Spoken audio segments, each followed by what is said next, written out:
কসম, আল্লাহ যেন আমার উপরে, এজন্য এই কথা যদি তুহমত হয়ে থাকে, আমার উপর আল্লাহ আযাব আসে, এতটুকু বলতেছে। সাথে সাথে লাল কলম দিয়ে কেটে দিছে, সাথে সাথে লাল কলম দিয়ে কেটে দিছে।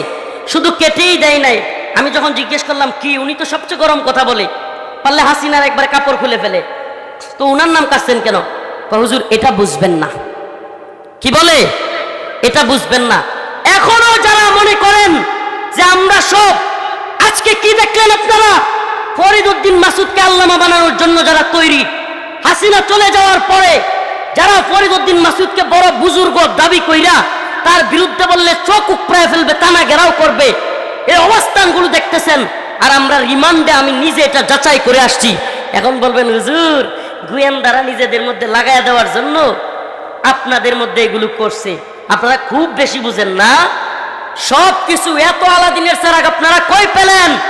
আমরা ইনায়া বিনায়া কথা বললেও গ্রেফতার হই, আমরা এদিক সেদিক করে অনেক আলেম কমেন্ট করলে গ্রেফতার হয়, আর হাসিনার কাপড় খুলে নিলেও কেউ গ্রেফতার হয় না। আপনারা আমাদেরকে বোকা বুঝান না, এত বোকা বুঝায়েন না।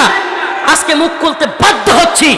আপনারা যদি এখনো পর্যন্ত আলেমদের বিরুদ্ধে বিশুদ্ধগার, আপনাদেরকে ভালোবাসি, কিন্তু আপনারা বুঝার চেষ্টা করেন এই জালেমদের সহযোগী কারা ছিল, বুঝবার চেষ্টা করেন।